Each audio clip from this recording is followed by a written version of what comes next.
Duba, je voudrais que nous puissions commencer par la prière. Merci, pasteur, il n'y a pas de problème. Ok.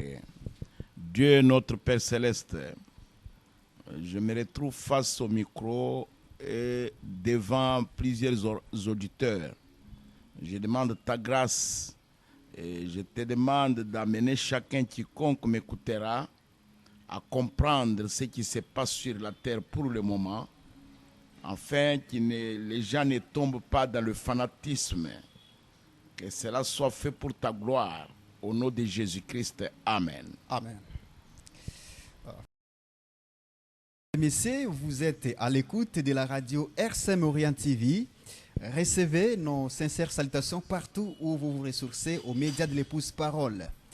Devant le micro, c'est Love Indigba. À la technique, c'est Amos Pouabin Kimoto. Pour nos nombreux internautes qui nous suivent à travers notre chaîne YouTube Assemblée chrétienne de Kisangani, Roger Lifoulou à la réalisation et Destin Lifoulou pour la prise de vie.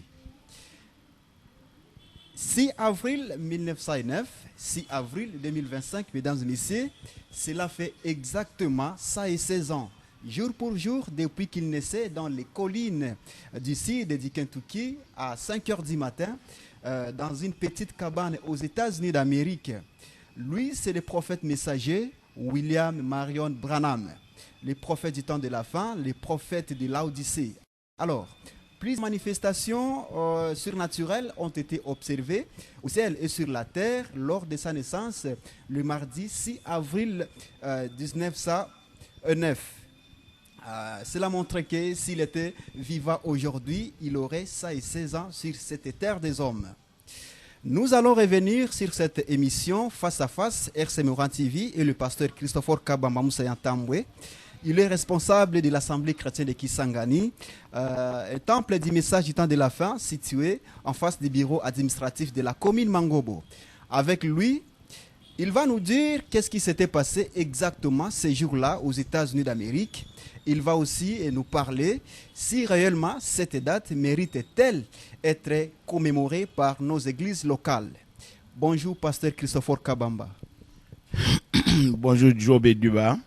Pasteur Christopher Kabamba, la radio RCM Orient TV est tellement contente de vous recevoir aujourd'hui encore, pasteur.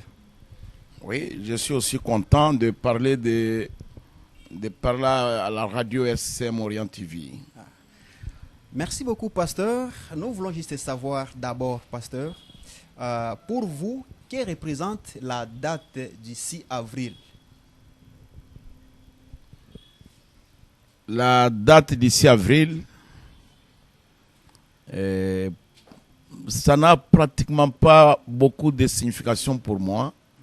La seule chose que je connais, que le prophète messager de l'âge de l'Odyssée est né en cette date-là, à 5 h du matin. Ouais.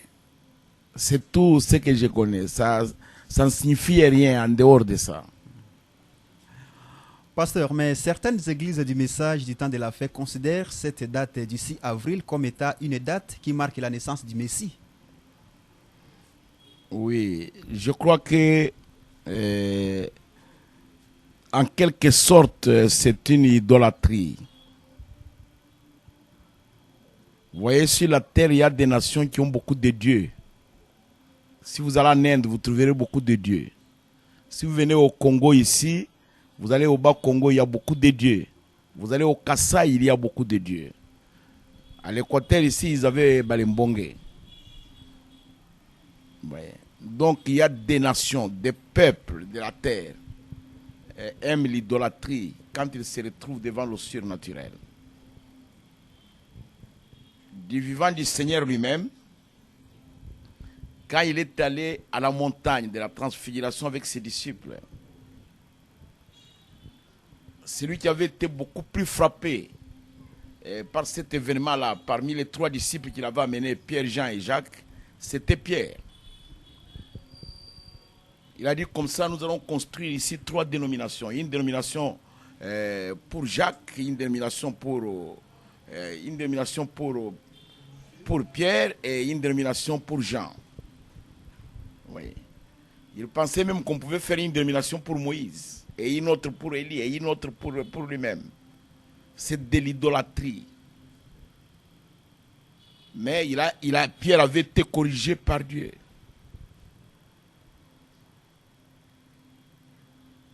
Et Moïse et Élie ont disparu. Et finalement, la voix lui a dit, celui-ci est mon fils bien-aimé, en qui j'ai mis toute mon affection. Écoutez-les. Moïse et Élie, c'étaient des prophètes. Et ils sont apparus à la montagne de la transfiguration comme des types. Ils ne méritaient aucune adoration.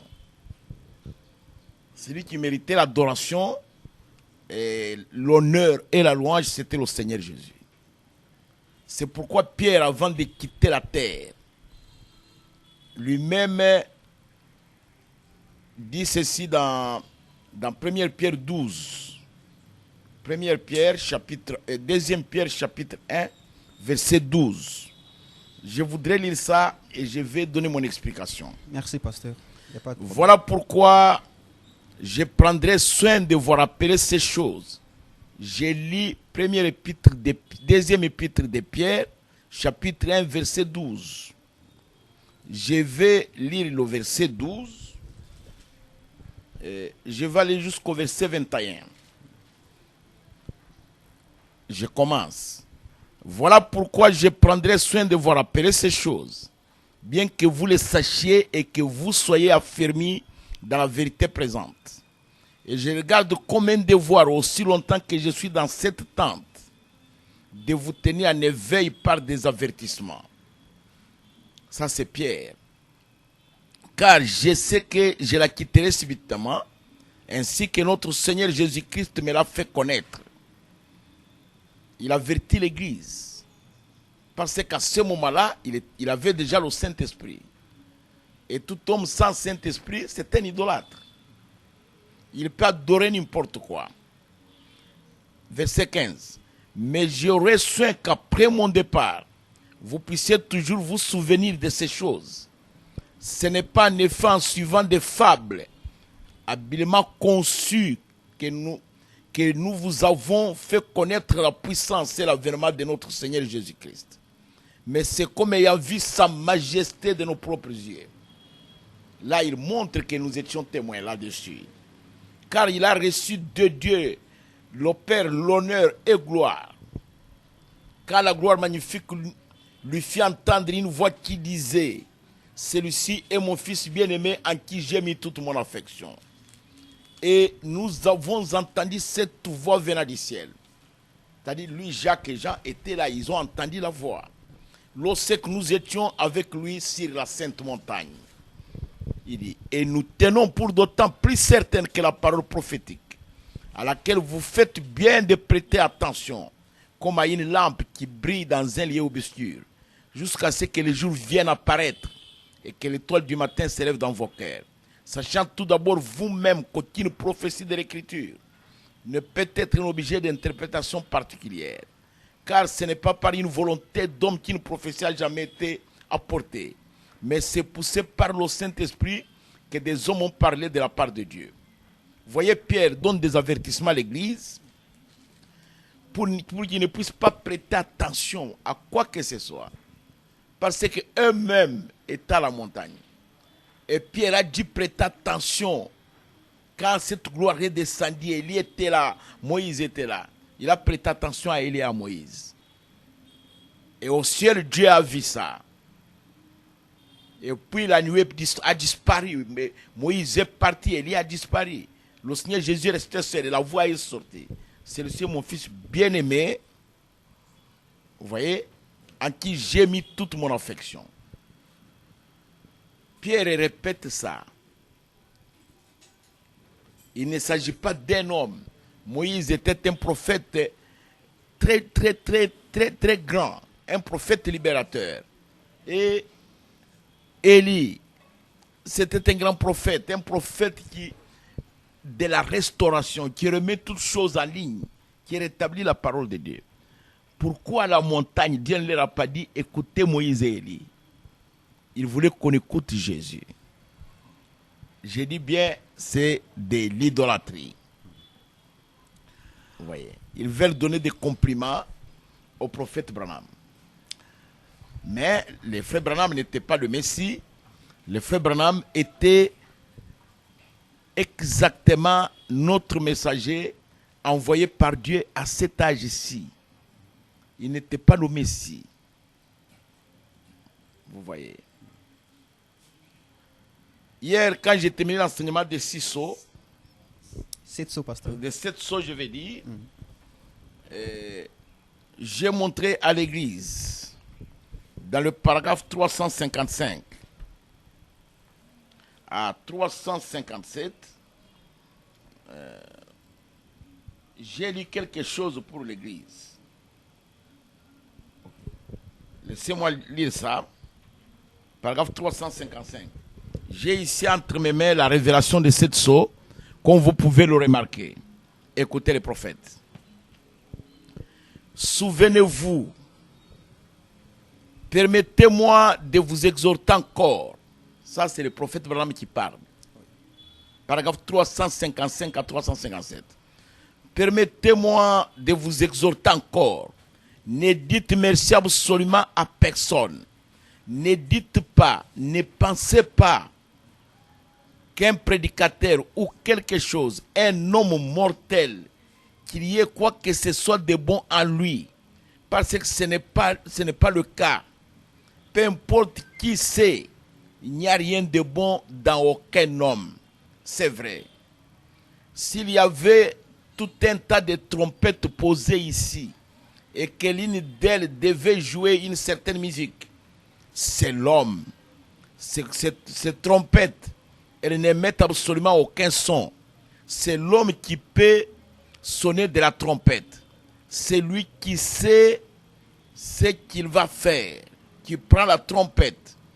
La trompette n'a rien à y voir.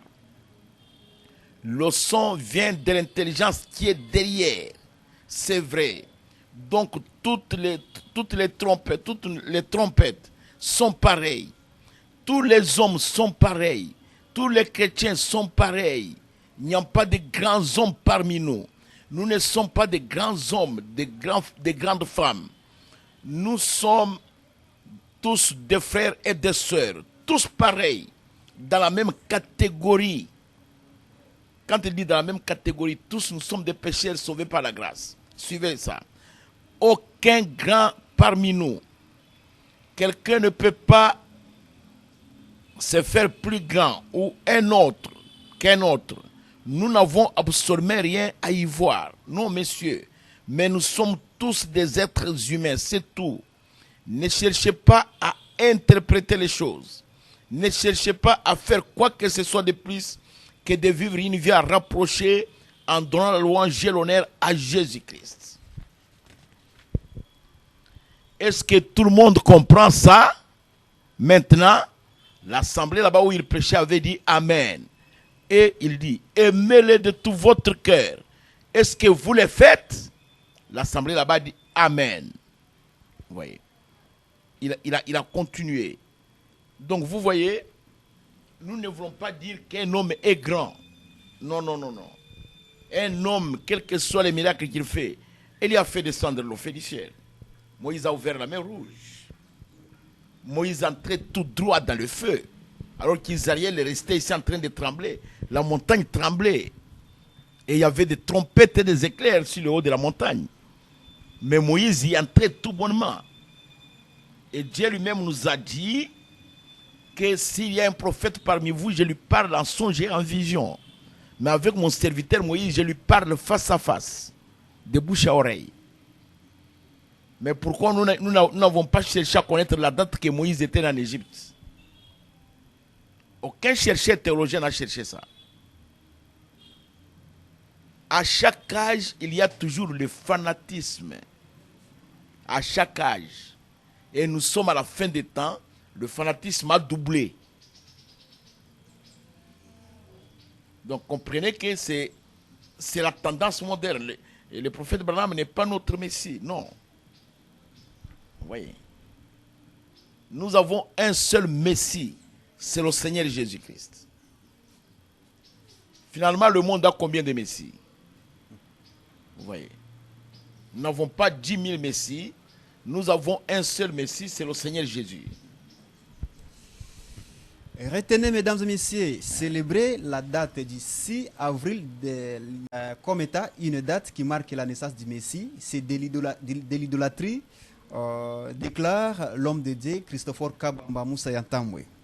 Pasteur, dites-nous brièvement, qu'est-ce qui s'était passé ces jours-là aux États-Unis d'Amérique, les jours du mardi 6 avril 1909? Je crois que je ferais mieux de ne pas parler. J'ai la biographie ici, écrit. J'ai ici l'Ovediba, la biographie en images. Tous ces événements sont marqués ici. Voilà la biographie en images. Voilà la cabane où était né William Marion Branham. Ok. C'est la biographie en images. Oui. Oui, je suis en train de voir, pasteur. Ok. Cette biographie en images, c'est de sa naissance jusqu'à sa mort.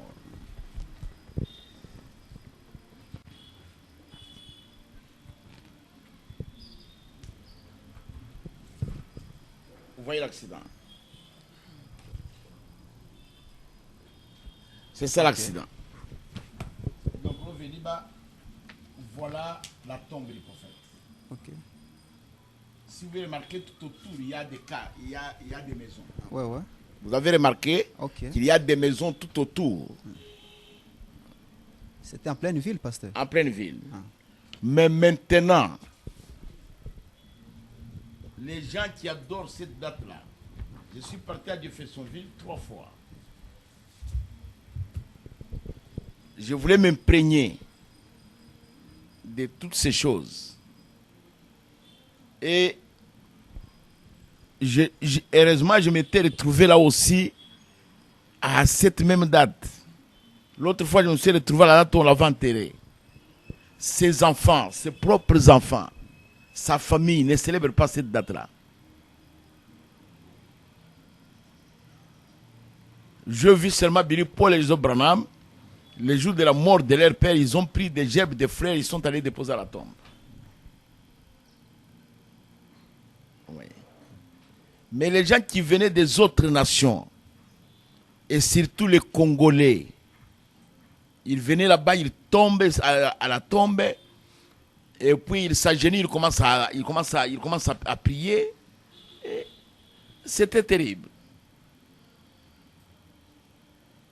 Nous avons des images où ces enfants partent uniquement déposer les gerbes des frères. Comme moi, je parlais déposer les gerbes des frères à la tombe d'un frère ou à la tombe d'un des membres de ma famille à la date de sa mort.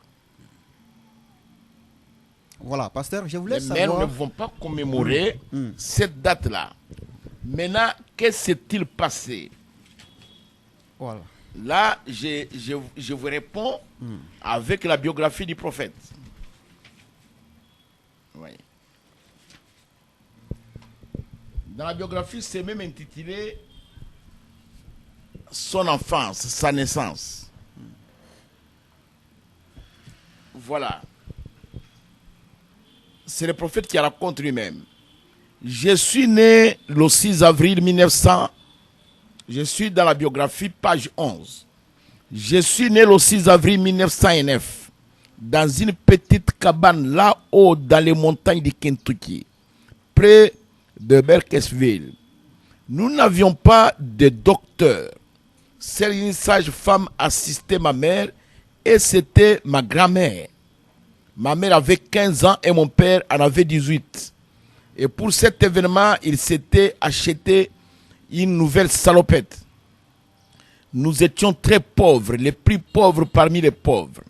Notre petite cabane de montagne n'avait pas de fenêtre, seulement un petit volet de bois dans la porte qu'on laissait ouverte le jour et qu'on fermait la nuit.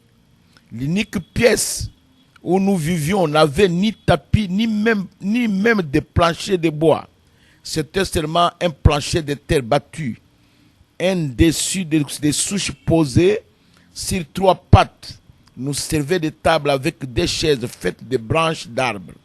Juste des petites branches de noyeux attachées ensemble avec le fond recouvert d'écorce. Ainsi, le matin où je suis né et que j'ai commencé à pleurer, ma mère voulut voir son enfant. Elle n'était elle-même qu'un enfant. Et lorsque papa ouvrit le volet, juste au point du jour, vers 5 heures, il y avait là un petit rouge-gorge se tenant à côté d'un buisson près de la fenêtre, chantant de toutes ses forces. Et cette lumière que vous voyez sur la photo entra en tourbillonnant et s'éteint au-dessus du lit. Grand-mère ne savait que dire et cela les effraya. Ils la racontèrent à leur entourage dans les montagnes. Cette lumière est entrée et ils essayèrent de comprendre. Quelques-uns dirent que ce devait être le soleil se réfléchissant sur un miroir dans la pièce. Mais il n'y avait pas de miroir et le soleil n'était pas encore levé car il était trop tôt, c'était 5 heures. Ils l'oublièrent. Autrefois, mes ancêtres étaient catholiques. Mon père était strictement irlandais. La seule coupure dans le sang irlandais fut ma grand-mère maternelle qui était une indienne, Cherokee. Ma mère était donc une métisse. Mon père et ma mère n'allaient pas à l'église. Ils se marièrent en dehors de l'église et n'avaient pas de religion du tout. Là-bas dans les montagnes, il n'y avait même pas une église catholique. Quand juste du jour, ils m'amenèrent à une petite église baptiste appelée le Royaume des Opsum. C'est tout un nom. Un vieux prédicateur itinérant baptiste venait là-bas environ une fois tous les 2 mois. Et les gens avaient une petite réunion où ils chantaient quelques cantiques. Mais ils attendaient une prédication à chaque fois que les voyageurs passaient par là. Ils le payaient chaque année avec un sac de citrouilles ou quelque chose du genre que les gens récoltaient pour lui donner. Et le vieux prédicateur vint là et offrit une prière pour moi, petit garçon. Ce fut mon premier passage à l'église.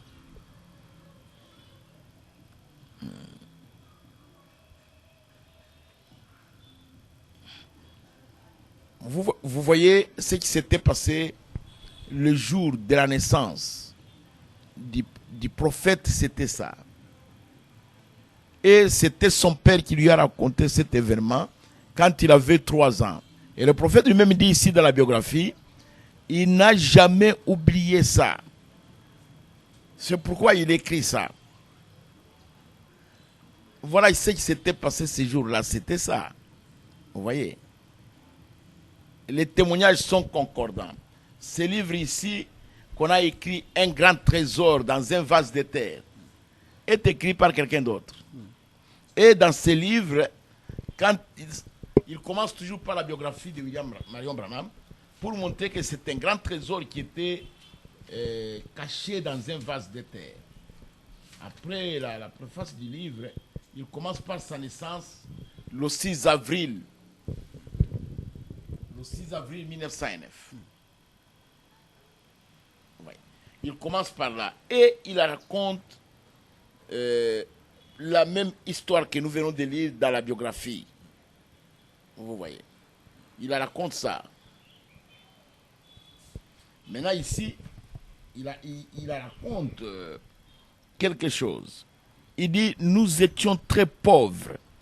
Les plus pauvres parmi les pauvres. Notre petite cabane n'avait pas de fenêtre. Seulement un petit volet de bois dans la porte qu'on laissait ouvert le jour et qu'on fermait la nuit. Nous nous éclairions avec une lampe à suif.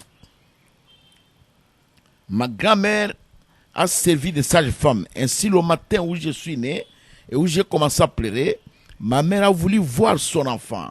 Elle n'était elle-même qu'un enfant.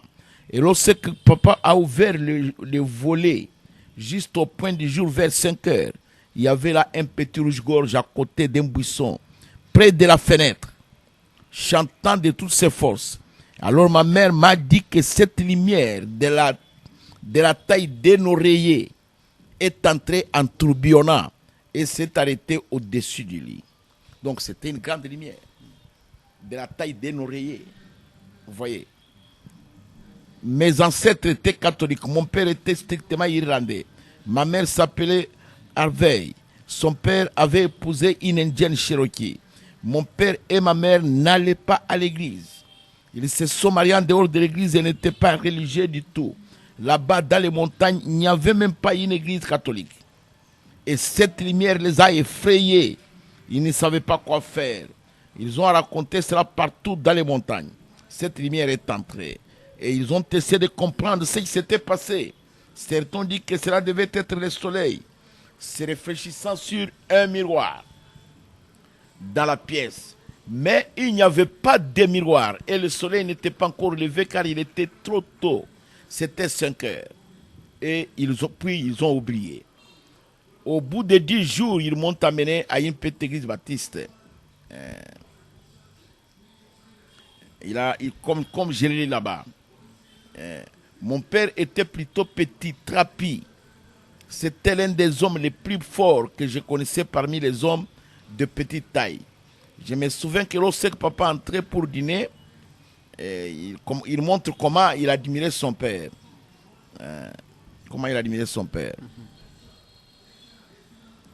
Il dit mon père était le gars typique des montagnes qui vivait constamment.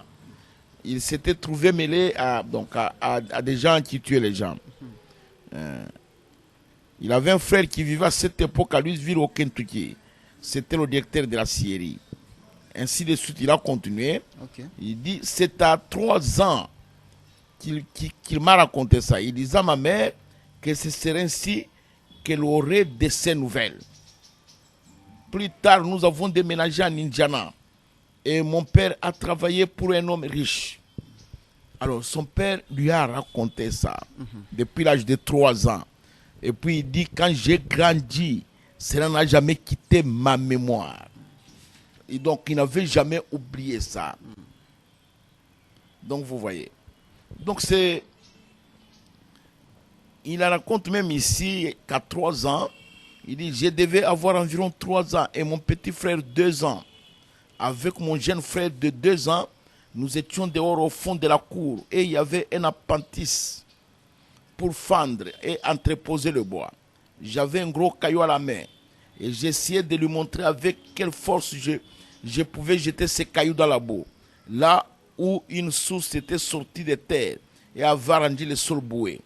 Et j'ai entendu un oiseau qui chantait dans le haut d'un arbre. J'ai regardé cet arbre et l'oiseau s'est envolé. Et c'est alors qu'une voix m'a parlé. Maintenant, je sais que vous pensez que je ne peux pas me souvenir de cela. Mais le Seigneur Dieu qui est juge des cieux et de la terre et de tout ce qui est, c'est que j'ai dit la vérité. Vous voyez. Donc, je voulais te faire comprendre ce qui s'est passé ces jours-là. C'était ça. Pasteur, comment une personne peut faire pour avoir tous ces livres? Il peut les avoir où? Moi, j'ai reçu ça des États-Unis. Chez nous, ici, il n'y a pas encore d'imprimerie. La France avait l'imprimerie, mais le bureau de la Voix de Dieu a demandé que tout ce qui est imprimé puisse passer par la Voix de Dieu. Si ça ne passe pas par la Voix de Dieu, qu'on arrête l'impression. C'est-à-dire que ça devrait être contrôlé, corrigé par la Voix de Dieu, parce qu'ils ont l'original. Ils ont encore les bandes magnétiques. Voilà. Vous voyez. On les met sur les disques avec l'aiguille de gramophone et ça tourne. C'est alors qu'on nous envoyait des brochures qui sont écrites ici. Et maintenant, au lieu de nous envoyer les brochures, comme ça pèse beaucoup, on nous envoie des cartes mémoire et des tablettes. Et si vous avez votre tablette ou votre téléphone Android, vous pouvez déjà, chaque fois qu'on traduit une brochure, ça apparaît déjà dans la tablette. Quand on fait la mise à jour, ça apparaît déjà. Okay. Merci beaucoup, Pasteur Christopher. Quand vous étiez en train d'expliquer ce qui s'était passé normalement ces jours-là à Kentucky, il y a quelque part où vous avez dit qu'il y a eu l'apparition d'un oiseau. Oui, le rouge-gorge. Le rouge-gorge. Qui chantait. Merci beaucoup. Ça se tenait dans un buisson à côté de la fenêtre. Ok. Comme le prophète me raconte ici. Ok. Et que dit exactement le prophète William Aaron Branham sur cet oiseau rouge-gorge? Cet oiseau, le prophète nous explique, il a expliqué ça bien dans sa prédication ce jour-là au Calvaire. Il dit avant, il n'était pas rouge-gorge. La légende raconte que quand on a crucifié Jésus, cet oiseau est venu avec son petit bec pour essayer d'arracher les clous, comme pour sauver le Seigneur. Alors le sang qui giglait de ces clous-là a dû mouiller toute sa gorge, ainsi que sa gorge est devenue rouge. Et vous trouverez le prophète qui raconte, qui dit, les rouges-gorges sont mes oiseaux préférés. Cet oiseau-là ne pouvait pas chanter pour rien. Avec toutes ses forces. C'est qu'il avait vu quelque chose. Et dans la biographie, et dans les prédications, le prophète nous dit, pendant que cet oiseau-là chantait, sa mère est allée voir son enfant, son père est allé ouvrir le volet de la porte. Maintenant, cette lumière est entrée en tourbillonnant. Et il dit, cette lumière avait la grandeur d'un oreiller. C'est que tout le monde l'avait vu. Bien que les voisins ont dit que c'est peut-être la lumière du soleil qui s'est réfléchie dans un miroir. Le prophète nous précise que nous n'avions pas de miroir dans la maison. Nous étions très très très pauvres. Ça c'est un. De deux, il précise qu'il était trop tôt parce que c'était 5 heures du matin. Le soleil ne pouvait pas se lever à ce moment-là. C'était réellement une lumière mystique. C'était un signe que cet homme-là était né sous un signe. Certains prophètes sont nés sous des signes. Certains serviteurs de Dieu dans le monde. Mais cela ne fait pas d'eux de Dieu. Oui. Merci beaucoup, pasteur Christopher. Retournons ici dans la ville de Kisangani, chef-lieu de la province de la Tchopo. Pourquoi l'Assemblée chrétienne de Kisangani et ses églises et sœurs n'organisent pas de manifestations à l'occasion de cette date du 6 avril comme état une date qui marque la naissance du prophète William Marion Branham? Ces manifestations-là, nous allons les organiser pourquoi et comment? Qu'est-ce que nous allons expliquer à la population? Parce que même après la mort de Moïse, Josué n'a organisé aucune manifestation, si ce n'est qu'enterrer Moïse. Et qu'ils n'ont pas pu enterrer. Après que le fils de Jacob ait enterré leur père, après qu'Israël ait enterré un homme de la catégorie de Joseph, est-ce qu'ils ont organisé des manifestations? Quelles manifestations on organise à l'égard de Paul, ou d'Esaïe, ou d'Ézéchiel, ou de Daniel? Rien. Oui. Il n'y a aucune manifestation. Pourquoi aujourd'hui nous allons organiser la manifestation pour les prophètes du temps de la fin? C'est une idolâtrie. Nous ne devons jamais suivre les coutumes du monde. Et pourtant, certains serviteurs de Dieu du message du temps de la fin disent que ne pas organiser une petite organisation à l'occasion de cette date, c'est de l'ingratitude. Ingratitude à l'égard de qui? Parce que lui-même nous a déjà dit, ne dites à personne merci. C'est lui qui a dit ici, c'est William Marion Branham. La révélation de cette soeur qui a prêché ça.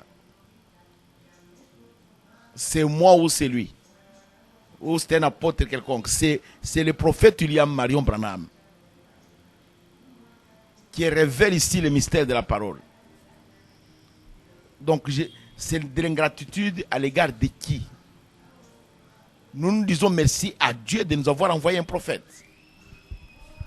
en ce temps de la fin. Parce que Malachie 4 dit, je vous enverrai Élie le prophète. William Marion Branham est mort d'un accident de voiture.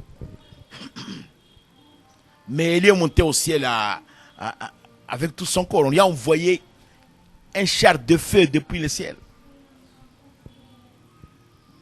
Il est parti. Pourquoi nous ne lui témoignons pas de la gratitude? Jean-Baptiste a servi de clé de voûte entre l'Ancien et le Nouveau Testament. Il a introduit la grâce. Pourquoi nous ne célébrons pas ça? Il était mort décapité parce que la fille d'une prostituée a dansé. Ce sont des grands hommes. même les Juifs sont allés voir Jean-Baptiste pour lui dire, dites-nous la vérité. Est-ce que ce n'est pas toi ici qui es le Messie? Parce qu'ils étaient frappés par sa prédication. Il n'opérait aucun miracle. Jean-Baptiste ne tournait pas les dos aux gens pour discerner. En dehors de Gabriel qui est venu annoncer à son père que tu auras un fils et tu vas lui donner le nom de Jean-Baptiste. En dehors de Gabriel, quand son père a douté, Gabriel lui a dit, tu deviendras mieux à partir de ce jour. Parce que je suis Gabriel, je viens de la présence de Dieu. Et Zacharie était muet. À part ça, à la naissance de Jean-Baptiste, quel signe il y en avait? Il y avait quel signe?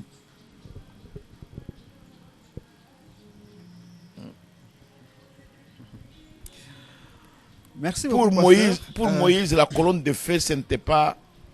Il ne l'attendait pas. Ça venait. Ça venait de soi pour confirmer le prophète. Dieu lui avait dit, je serai avec toi. Moïse était presque un créateur en Égypte.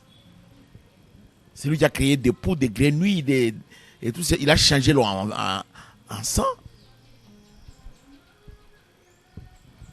Mais Israël n'avait aucune gratitude.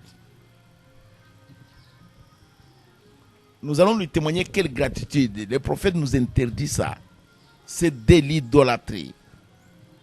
Oui. C'est un culte de mort. Je peux vous dire que le néo-catholicisme est entré dans le message. Ah bon, oui.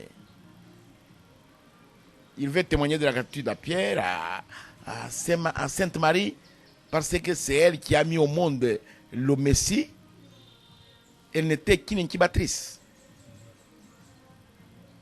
En dehors de ça, elle a servi à quoi?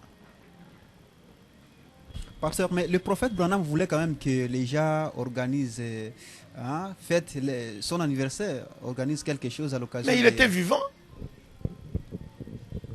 Il était vivant. Ça, c'est lui-même qui fêtait son anniversaire. Moi, je viens de fêter mon anniversaire ici, avec vous, en octobre passé. J'ai organisé même des campagnes d'évangélisation pour rendre des actions de grâce à Dieu. Vous allez rendre des actions de grâce pour vous-même ou bien pour quelqu'un d'autre.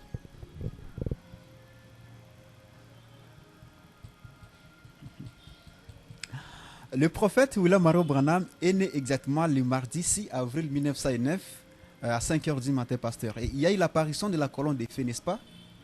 Absolument. Ok.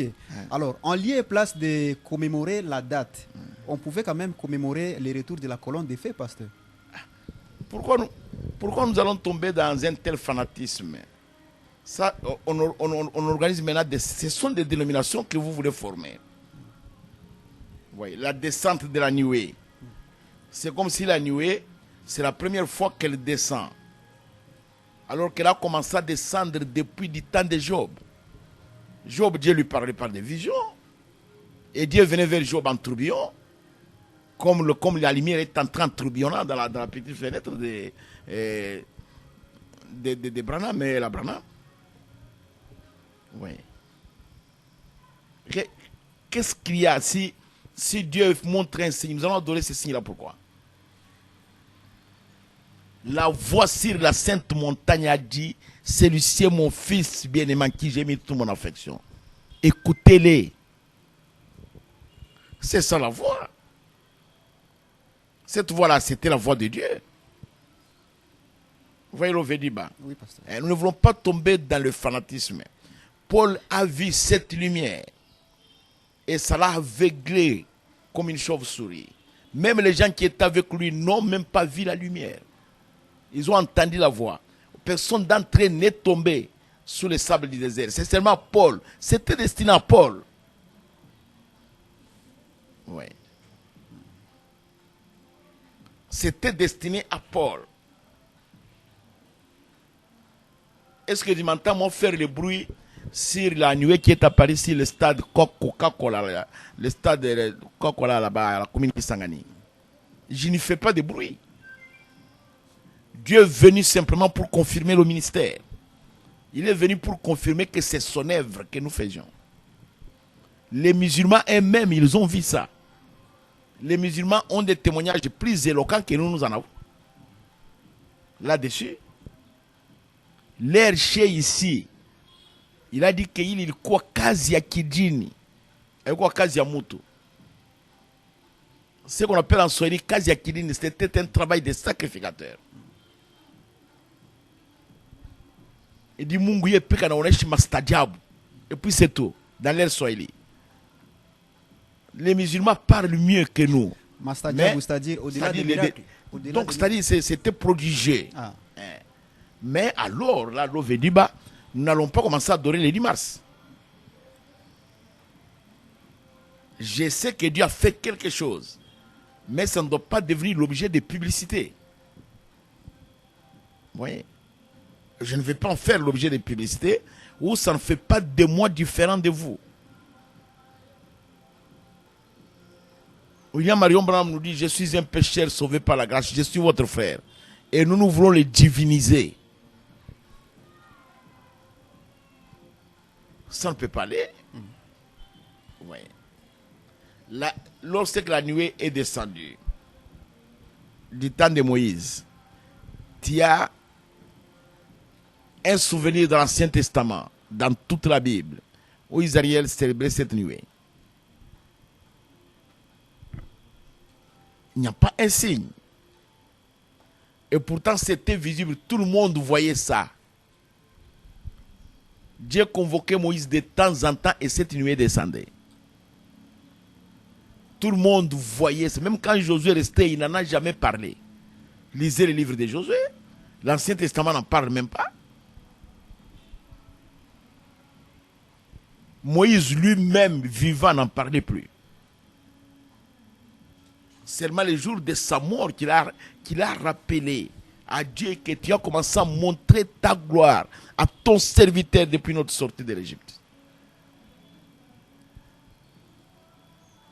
Il n'a jamais rappelé ça. Même le premier jour qu'il a rencontré ça dans le buisson ardent. Vous avez une indication quelque part, une écriture qui montre que Moïse a rappelé ça à Israël. Jamais. Un homme reste un homme. C'est Dieu qui l'utilise, comme j'ai lu dans les 7 sceaux. Dieu l'utilise. S'il n'y a aucune intelligence ici derrière moi qui agit dans ce tabernacle de chair, je suis un vaurien, je ne suis rien. Et le frère Branham nous a dit ça dans plusieurs de ses prédications. Mais les gens, ils sont nés avec cet esprit-là d'idolâtrie. Ils ne veulent pas s'en détacher. Ils sont habitués à l'idolâtrie. Ils ont besoin de quelque chose à adorer. Ils ne veulent pas adorer Dieu parce qu'ils ne le voient pas. Et ils ne le connaissent pas. Ils ne comprennent pas aussi les Écritures. Ils ne comprennent ni les Écritures ni la puissance de Dieu. Pasteur, un peu d'éclairage sur certaines déclarations faites par certains pasteurs du message seulement, disant que la date du 6 avril est la seule date qui a été célébrée dans la 6e dimension par les saints. Est-ce que vous avez une citation du prophète que les saints dans le monde de la 6e dimension ont célébré ça? Même là-bas, dans la 6e dimension, dans la vision que le prophète lui-même nous a raconté, il a dit qu'on a célébré cette date là-bas. Hein? Au contraire, les gens là-bas ont dit que nous nous reposons sur le message que tu as prêché. Il dit parce que tu as choisi le chemin étroit et resserré. Ils ont répété le message qui avait été donné. Mais ils ont célébré ça quel jour? Si la terre, ceux qui célèbrent cette date, ce sont des, bon, je l'ai dit, des idolâtres. Ils ont des pensées dénominationnelles, des pensées théologiques. Donc ce sont des païens en fait.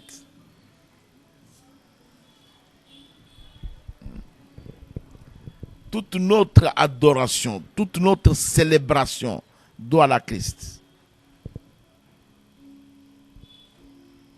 Vous pensez que moi j'ai célébré mon anniversaire pour que je sois plus grand? Non. J'ai célébré mon anniversaire pour remercier Dieu de m'avoir tiré de la mort à maintes reprises.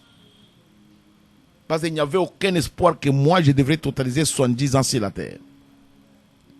Moi-même, je le savais bien. Mais Dieu a fait ce qu'il a fait.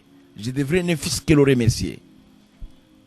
C'est pourquoi tu as vu pendant qu'il y avait des tensions à Bunia et que les gens hésitaient, moi je suis allé là-bas.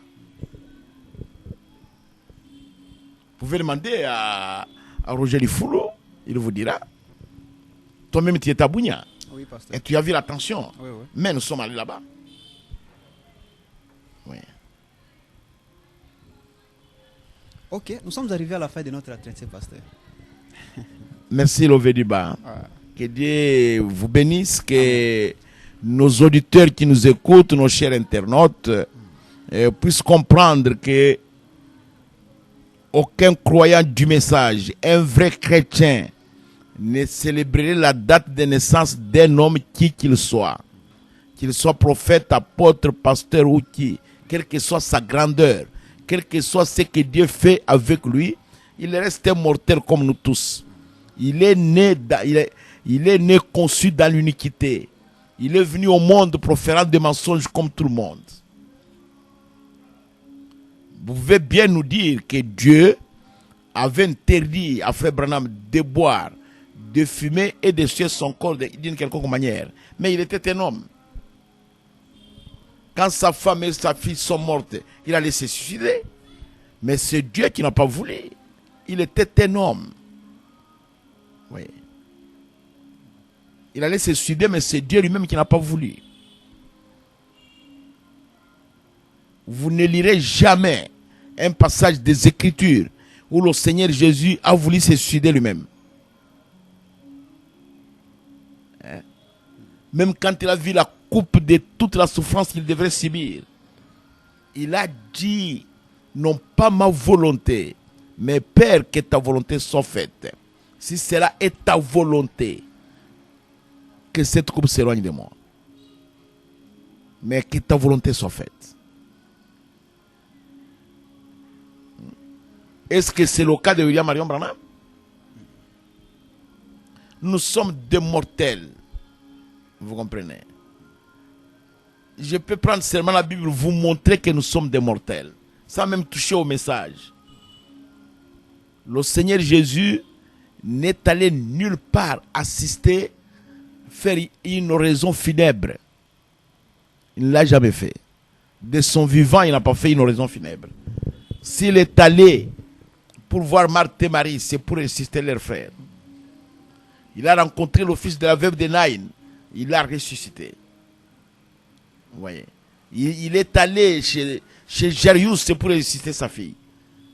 Nulle part une oraison funèbre.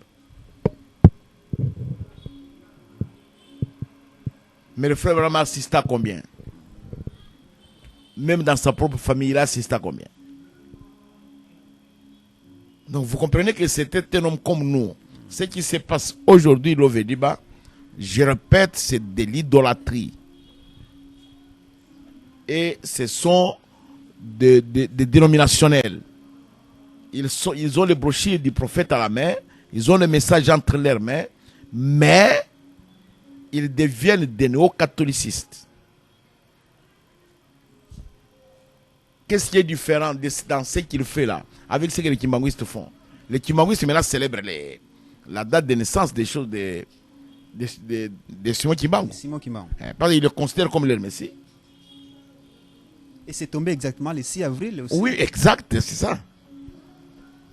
Alors, ce sont des kimbanguistes du message. Ces gens-là sont des kimbanguistes du message.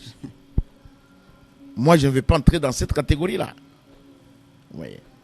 Je vais rester simple avec la parole de Dieu et révéler que Dieu nous a envoyé par son précieux prophète. Nous disons merci à Dieu pour nous avoir envoyé un prophète, comme William Marion Branham. Oui. Nous rendons hommage à Dieu pour ça, que son âme repose en paix. Voilà ma dernière parole. Merci beaucoup, pasteur. Nous sommes très contents. Mesdames et messieurs, chers auditeurs de la radio RCM Oran TV, chers internautes du chaîne YouTube Assemblée chrétienne de Kisangani. Vous venez là de suivre les explications du pasteur Christopher Kabamba Moussayantamwe. Il est responsable de l'église Assemblée chrétienne de Kisangani, qui vient de nous expliquer si réellement la date du se mérite-t-elle être commémorée par les églises locales. Alors vous venez de suivre avec beaucoup d'attention et il nous a expliqué également qu'est-ce qui s'était passé ces jours-là à Kentucky, le 6 avril, mardi à Kentucky. Merci beaucoup, nous disons merci encore une fois, merci pour nous avoir suivis. Et devant le microphone, c'était Love Indigba et à la technique, c'était Amos Pouabine Kimoto. Roger Lifoulou était là, disponible pour la réalisation, pour permettre à nos nombreux internautes qui nous suivent sur notre chaîne YouTube de nous suivre avec beaucoup d'intérêt. Et il était accompagné par Destin Lifoulou qui était derrière la caméra. Merci beaucoup. Gardez contact et nous sommes là très disponibles pour vous, chers auditeurs de la radio RCM Oran TV. Nous émettons sur la fréquence de la 98.1 FM. Alors, nous sommes ensemble et restez avec nous. À la prochaine.